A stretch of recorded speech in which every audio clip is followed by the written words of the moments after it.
We'll be talking to you today about carbon offsets, basically a quick overview of what they are, and hopefully I'll debunk a common misconception. So we'll go over what a carbon offset is, offsets versus RECs. They're very similar, but there are some key differences.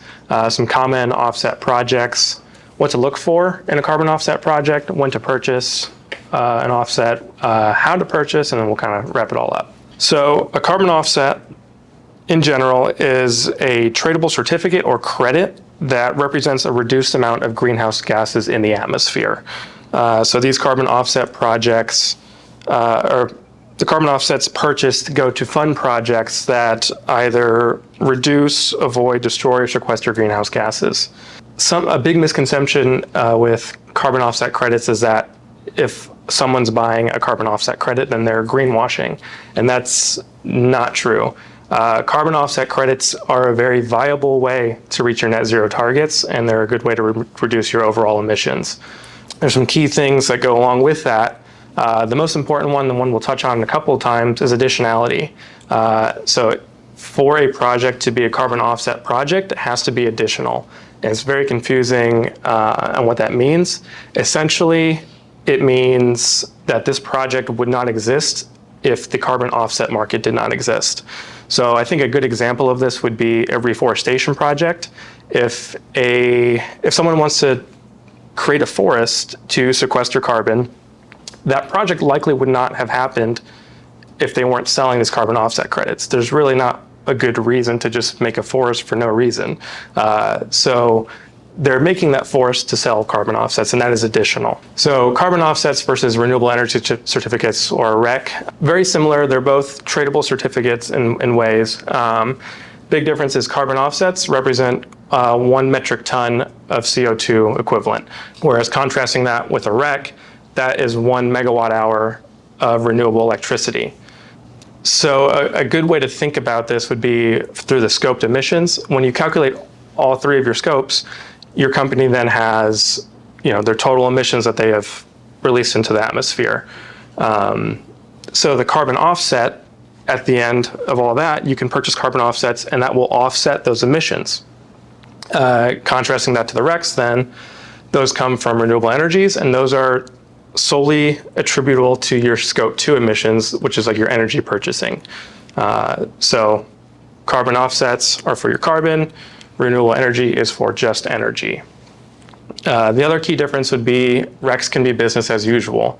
So in recent years, solar and wind power has been more economically viable than some of the fossil fuel counterparts for producing electricity. So it may be entirely possible that a company wants to create a solar farm or a wind farm because that's the most economical reason to do, economical energy to produce right now. So that would be business as usual. They would make those projects to make money in that way.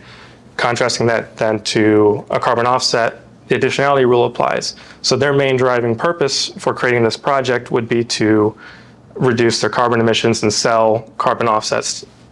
Some common projects would be a forestry management project. So that could be reforestation. So you have a plot of land that doesn't have any trees on it. You can start growing trees there.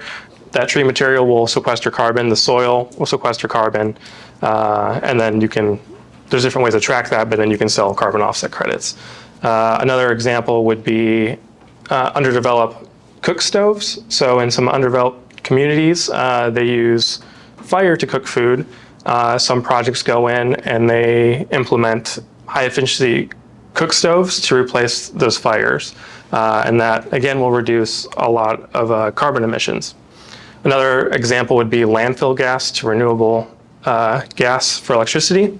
So landfills produce methane, a lot of it. So you can capture that, clean it, and then you can burn it then to produce electricity. And so that is a renewable source of electricity generation that some projects are taking advantage of. The last one would be carbon capture and storage. This is where gas is collected from the atmosphere, carbon is separated, sequestered into geological formations or into soil.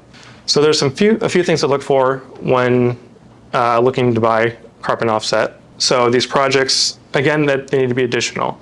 So if the carbon offset market didn't exist, then they would not be selling carbon offsets. So first and foremost, additionality is what you need to look for. The next thing you want to look for is verification. So this is where a third-party verifier will come out to your project and they will compare that project to a set of standards, a set methodology, and basically just make sure that you're doing what you're supposed to be doing, or the project's doing what it's supposed to be doing. A good example of this would be a reforestation project again. So if there's someone's trying to regrow a bunch of trees in an area, a company will come out, they'll walk the forest, they'll make sure all the best management practices are being implemented, they'll take notes on everything, and they'll make sure they're following set methodologies. The next thing would be registration. So a carbon registry is a place where carbon projects kind of show off all their information and where the carbon credits are tracked. So the one that a lot of people have heard of and the one that we reference the most would be the American Carbon Registry. So if you go to their website, they have a giant table that has names of all the projects that they have in their registry. They have where they're located, their start dates, the dates that they're set to retire, how many carbon offset credits they have, who verified them, and just a ton of other information. The last thing you want to look for is transparency in a project. So this is just to keep everyone accountable. So if you're purchasing carbon credits from a certain project, you can see what they're doing. They know that you can see what they're doing, so they're going to make sure they're doing everything with high integrity. So when should you purchase an offset? You should purchase an offset after all other reduction opportunities have been explored. And I cannot stress this point enough, is that this is like the last thing to reach your net zero targets and goals. Because an offset credit is, you get no refund on that. There's no return on your investment. Meaning, if you were to, let's say, reduce your electricity usage at your place of business, you'll see that reflected in your utility bills. By reducing your carbon footprint through electricity, you're also reducing how much you have to spend. So you get a return on your investment there. Versus a carbon offset, you have to buy that every year that you don't offset those emissions through local reductions. It's a gap measure. So after you've done all your reductions, and maybe it's not feasible yet this year to get to your net zero target, that's when a carbon offset should be used. It's that gap measure to reach that last little bit until you can do that locally. And then you should conduct your own research, make sure the projects you're looking for are of high integrity and that they're accomplishing all the goals that you want them to accomplish. So how can you purchase an offset? So there's a few different ways. One of the ways would be direct from a project developer.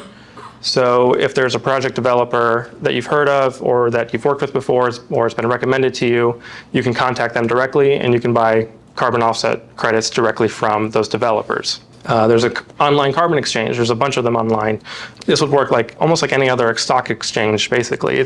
You make an account, you log in, and you can just start buying and selling carbon offsets credits. The next one would be a broker. Again, they're going to work like almost any other broker out there. You go to them, kind of tell them a little about yourself, what your company needs. They'll work with you to make a portfolio. They'll find the best offset credits for you. They'll probably give you some advice on which ones are of high integrity, which ones are of low integrity, which ones to stay away from, which ones you can go for. And the last one would be a retailer. A retailer, I would recommend you stay away from as much as you can. They tend to sell in smaller quantities. So unless you are an individual looking to buy a carbon offset credit, or if you're a very, very small company, then that's an option, but just be a little bit wary because they sell in smaller quantities. They tend to upsell a little bit more. So they're going to be a little bit pricier per offset. They'll also do a lot of the paperwork for you, which can be a good thing, but then also that takes away some of that transparency. So you just want to make sure that you know what's happening and you know that everything's getting signed over into your name or your company's name. So coming back to the question of greenwashing, it's like, are carbon credits greenwashing? They have been used that way in the past, but there's all these measures now in place.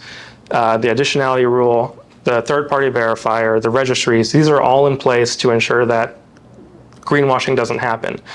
And so if you're following all these standard practices and you're doing this in conjunction with local and continuous reductions at your company, at your manufacturing plant, wherever it may be, then buying carbon offset credits can be a very good way to reach your net zero targets in the interim. Thanks.